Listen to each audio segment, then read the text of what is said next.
Good morning everyone, and welcome back to the next piece of extra content in LEGO Legend of Zelda Custom Set Showcase Wave 2, where today I want to discuss the LEGO Legend of Zelda sets that I was too scared to make. Ones that I cancelled before that I even got to the design phase.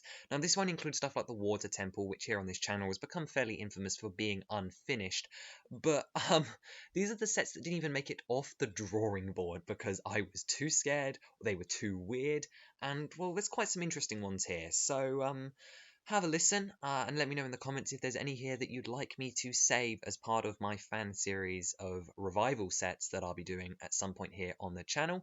And for those of you who don't know, I make LEGO Legend of Zelda custom sets every Friday. We've done about 30 so far. So here are some of the ones that didn't make the cut and that won't be in the lineup for the next 150. So first up on our list today, we have the Choo Choo Battle Pack. Now, this is an idea that I had considered for a very long time, and up until the final cut of Wave 7, this was still in here. But this would have just consisted of 6 choo-choos and a tree, or like something for them to launch. It was literally going to be a set of just 7 choo-choos, and somehow I thought that that was realistic. So obviously that would have included your red, your blue, your green, your black, your purple, your golden, which is electric, and possibly some other random ones, or maybe just like multiple red ones or something. But it was just a bit crazy.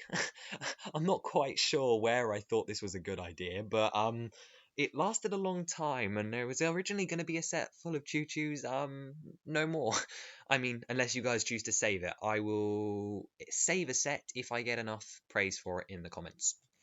Next up on the list was a UCS King of Red Lions. So imagine my King of Red Lions build from Z004, the Great Sea Adventures, but just absolutely giant. Like, giant. And this one was cut pretty quickly, actually. Originally, I thought it was a great idea, but to be fair, I thought all the detail would be in the head and the thing would probably be top heavy, and that no one would really have an interest in a giant sail piece, and I didn't want to draw a giant sail piece.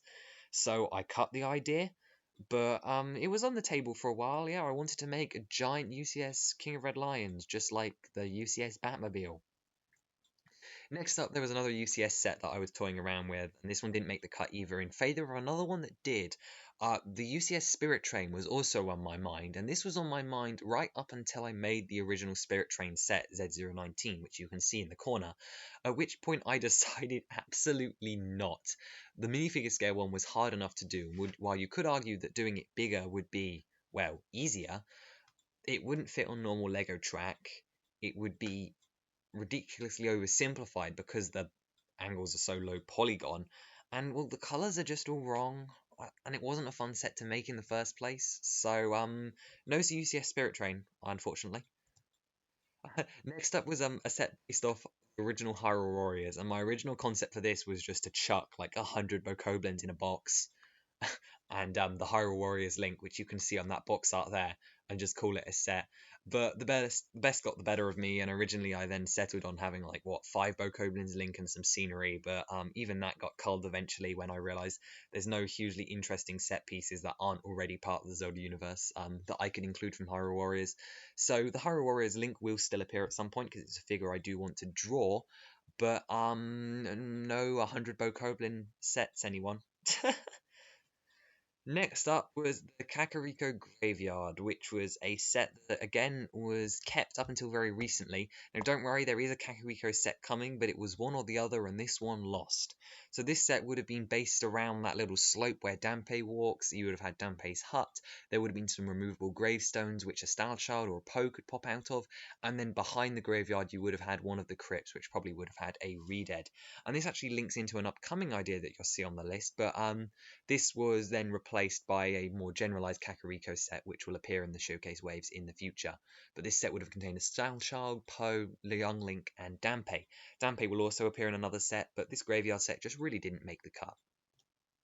Next up, as I said, linked to that was the Spooky Battle Pack, and this would have looked like basically what you're seeing on screen. A small crypt build, sort of based off Bottom of the World Kakariko style, a Wallmaster, Stalfos, Redead, and Bubble.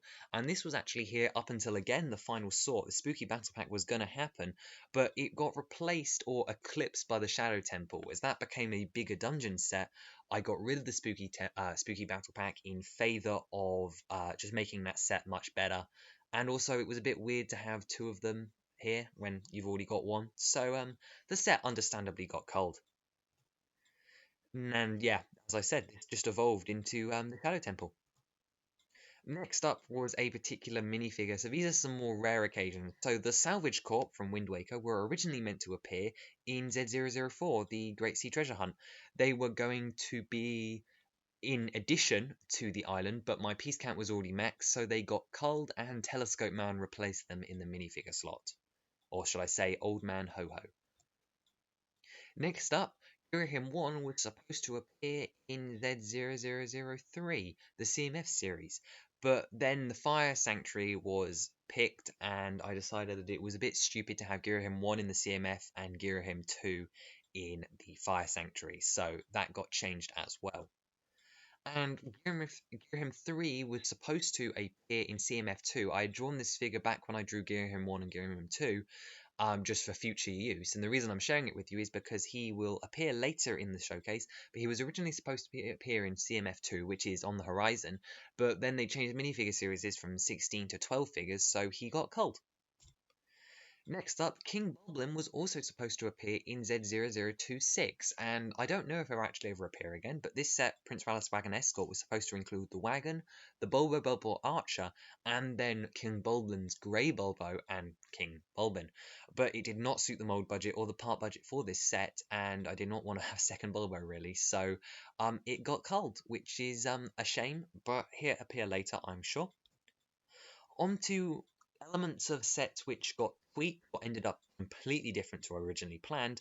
Just like the UCS Wiring Slave 1 and every other UCS set in between, Z0016, the UCS Hylian Shield, was supposed to have a display stand, but I got so fed up with the design process of the model that I really couldn't be bothered to make something that I actually thought would support the humongous weight of this model.